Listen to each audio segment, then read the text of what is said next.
first thing you'll need to do for this printmaking project is turn a digital portrait of yourself into a line drawing. That means that our drawing is going to be made up of only lines, no shading and no value. The lines will indicate the shape of your facial features and possibly the texture of your hair, but there will be no shading. We're going to use a method called reverse tracing, or at least that's what I call it. I don't know if that's the official term. But the first thing you'll want to do is receive your printed portrait and a blank sheet of white paper. You'll need a pencil and an eraser. And once you've got your materials all set, you're going to tape your drawing paper onto the table on all four corners. This is to prevent your drawing paper from shifting and moving around while you're trying to reverse trace. I kind of flip-flopped the directions, and I did that after I traced my photo, which you'll see here. You will want to tape down your paper first, and then you're going to want to lay down your printed digital portrait onto your drawing paper. You'll notice that the drawing paper is a bit bigger than the edge of your photograph. So what you're going to want to do is trace the outer edge of your photo onto the drawing paper. This is called a format line. A format line in a drawing is basically the boundary where the drawing will stop. Once you've got your paper taped to the table and you've traced your photo around the edges, creating a format line, you're ready to start reverse tracing. Reverse tracing is a process that is repeated over and over until you've built up a full drawing. The process goes like this.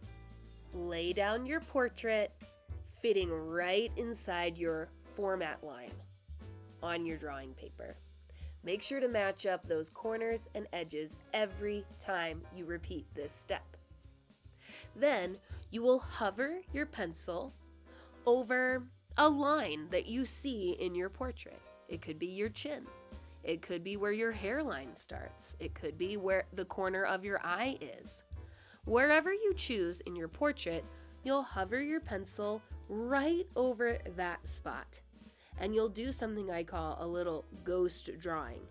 You will, in the air, right above your photograph, draw along the line with your pencil. You're not going to actually draw, you're almost practicing in the air before you do the next step, which is to take away the photo, drop your pencil, and then do the official drawing of what you practiced in the air. That marks out one spot in your drawing. Then the process repeats again. You replace your photo right inside the format line, matching corners and edges. Pick a line or a spot in your drawing that you'd like to measure and mark. Hover your pencil over it, do a little practice ghost drawing in the air, and then quickly remove the portrait out of the way, drop your pencil, and create that line. Again, this process is very repetitive. Every time you lay down your photograph, you should pick a different line that you see somewhere else in the photo and mark that spot. As you keep going and going and going and marking more and more lines that you see in your portrait, eventually everything starts to fit together like a puzzle. The lines will start to meet up and create shapes, and they will all be in the exact correct spot that matches your photo, because you're replacing that photo in the exact same spot every time you're measuring a line. Here I go speeding things up a lot so that you can see how many times I need to repeat the process and how many measurement marks I need to make. It is dozens and dozens of them. But as you can see over this time lapse, that eventually everything really does start to come together and create a line drawing.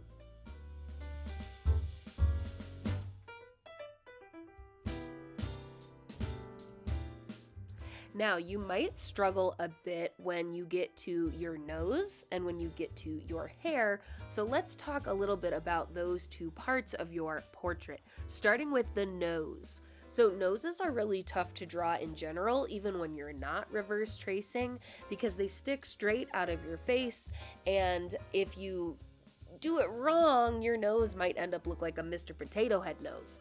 So, a word of advice when you are laying down the nose of your drawing is to only trace part of it. You might want to just trace one side of your nose. Definitely don't trace both sides.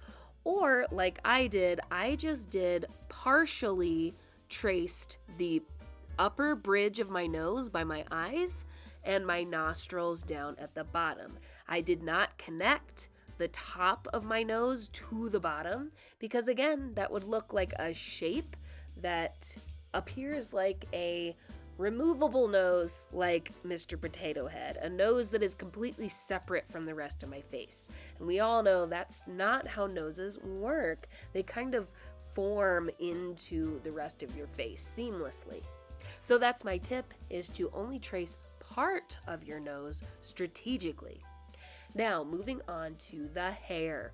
I recommend tracing the outer shape of your hair and then later going in with more lines to indicate the texture and the direction that your hair is growing. So, for example, if you have very curly hair, you might want to draw tight, curled, and curved lines to indicate that texture in your hair, and make sure that the direction of those curving and curling lines are matching the direction that your hair grows in your portrait.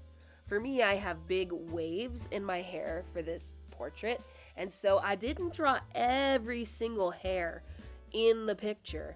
I just drew a few of them to indicate the curve of the waves in my hair and also the direction that they are growing and the direction that I have my hair for my hairstyle. Once you have completed your reverse tracing line drawing, you're ready to transfer it onto a piece of foam for printing.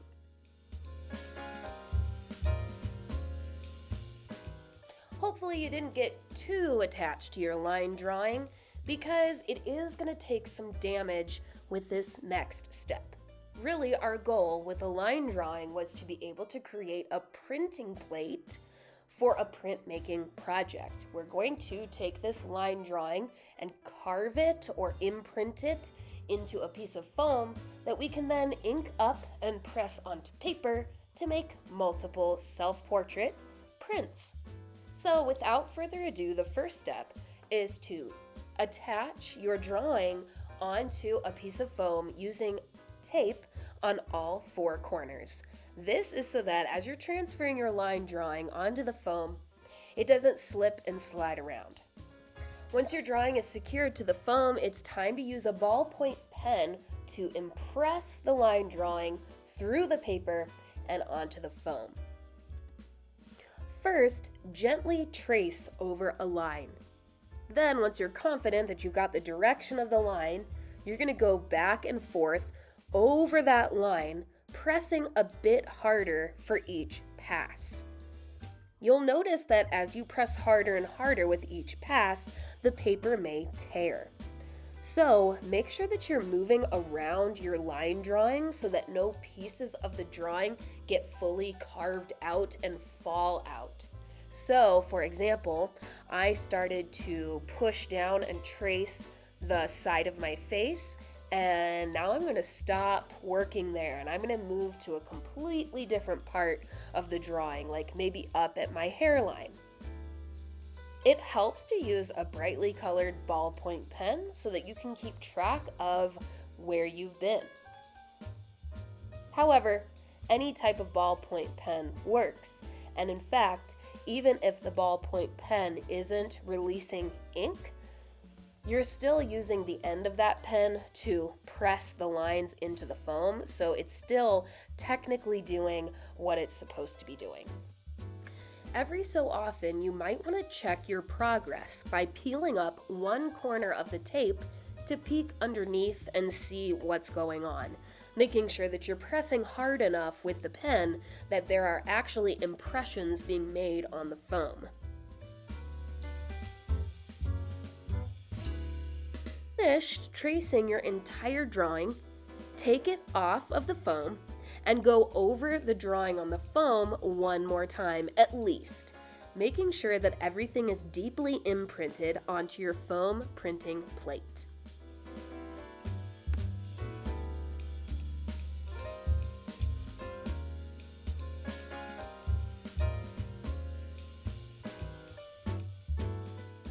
To finish your printing plate, the last step is to take a pair of scissors and cut around the outside shape of your foam portrait. This is what we're going to roll ink onto and press onto paper to make self-portrait prints. Something else we're going to explore is using bubble wrap to make a polka dotted printed background for our self-portrait prints. And to do that without covering our faces with bubble wrap prints, we need to make something called a mask. We need to make a little puzzle piece out of paper that we can lay onto our printing paper to block that area from becoming printed with bubble wrap texture. To do that, you are going to lay your printing plate of foam face down onto a piece of paper. Tuck the foam printing plate down so that the bottom edge of the foam matches up with the bottom edge of the paper. Again, make sure that your printing plate is face down. And then trace around the outside of your printing plate. Then cut that shape out of the paper and label the side facing you right now as the one that should be facing up when printing.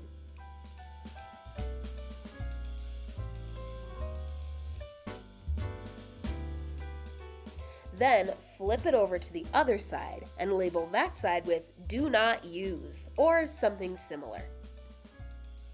It's really important when you put the mask down onto the paper you're planning to print bubble wrap texture on that the mask is facing the right way so that it creates a perfectly matched space for your foam printing plate when it's face down to fill in the space with your self-portrait.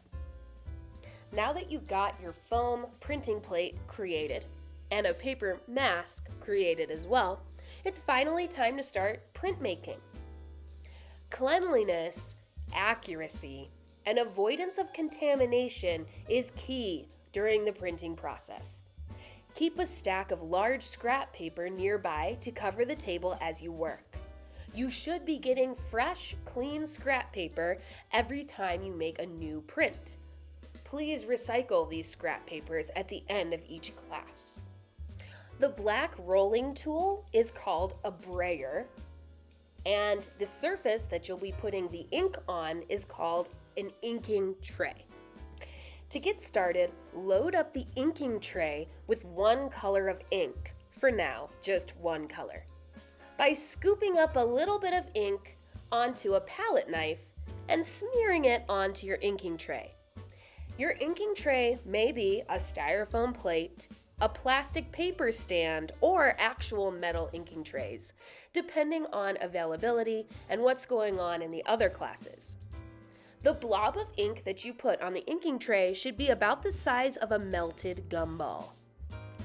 Now it's time to ink up the brayer by dipping it into the ink and rolling it along the length and width of the inking tray. Make sure to pick up the brayer periodically to ensure that the entire cylinder gets inked, rather than just rolling it back and forth.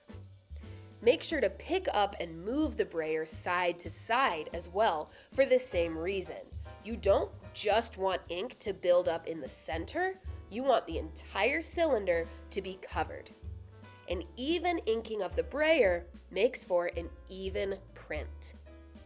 The brayer is properly inked when the entire cylinder is covered all the way around from side to side with a small fish scale-like texture.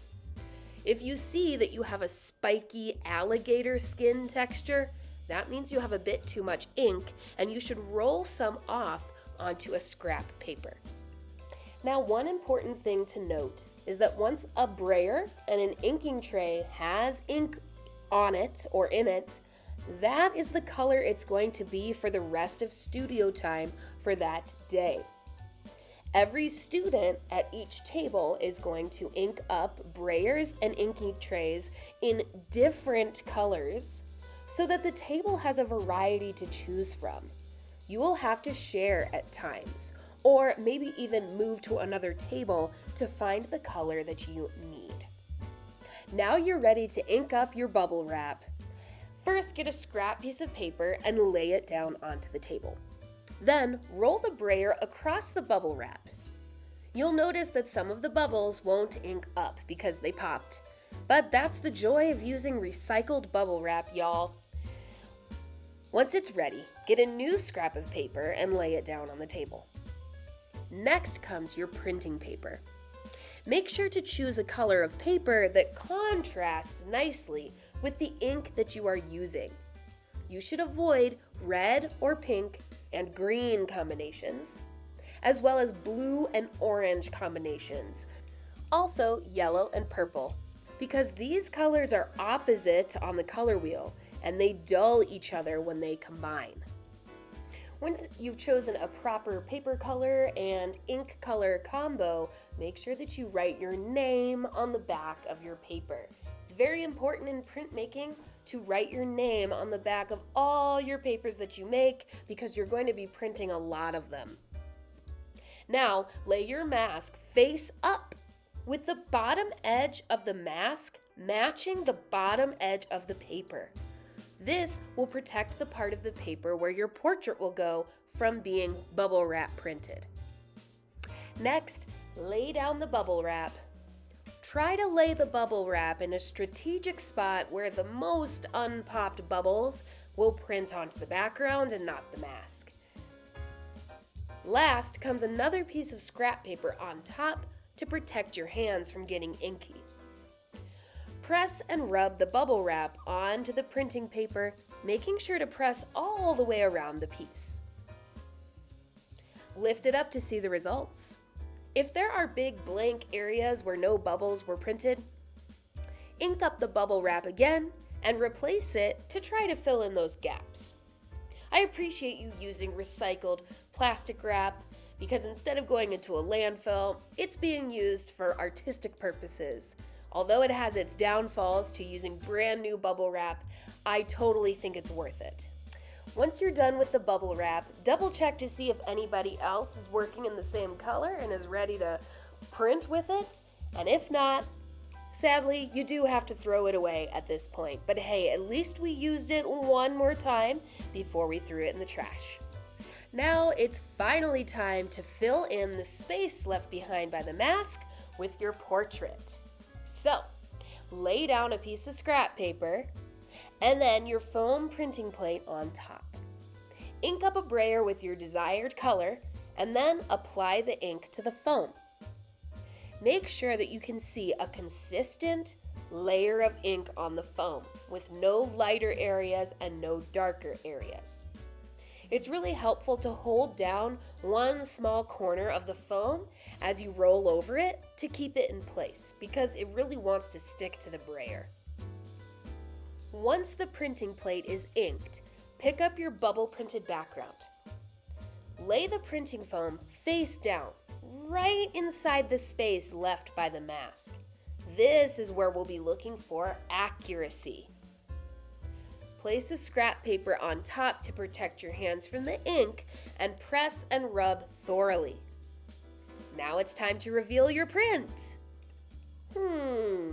Well, this is not my favorite print ever. Although the results may not be what you expected, that's part of the beauty of printmaking. Unexpected things will happen every time you print, creating a little bit of a surprise every time you lift up that printing plate. You need to practice this process many times. In fact, the requirement is at least 5 times. trying different color combinations, and working towards the perfect print.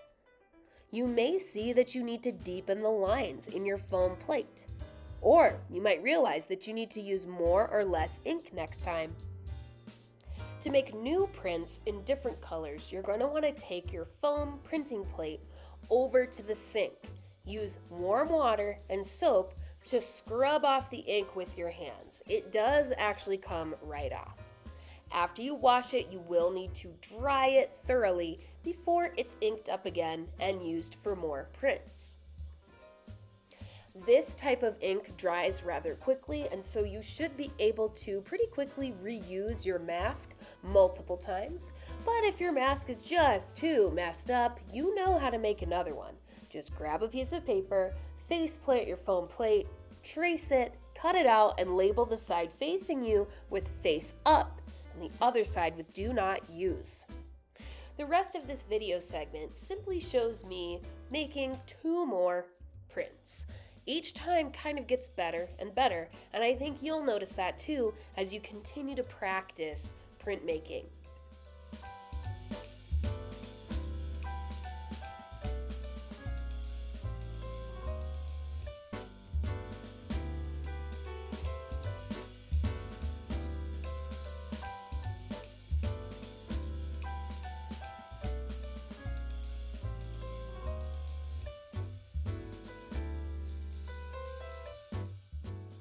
Next up is exploring doing multiple colors in one inking.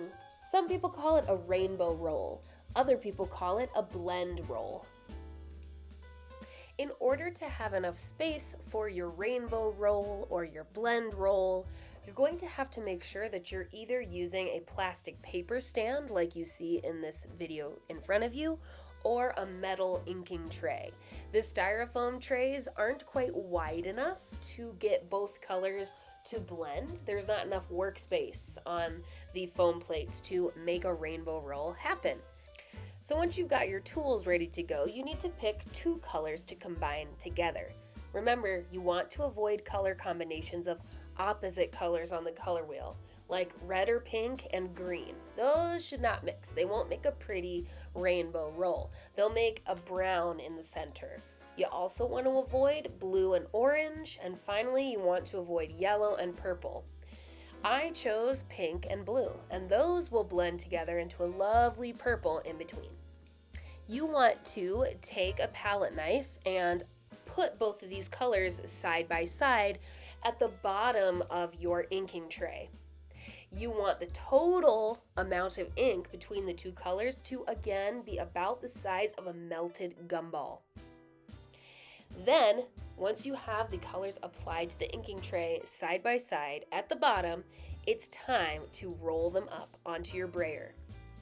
Just like when you're working with one color of ink, it's important to roll and pick up your brayer so as to cover the entire cylinder with color.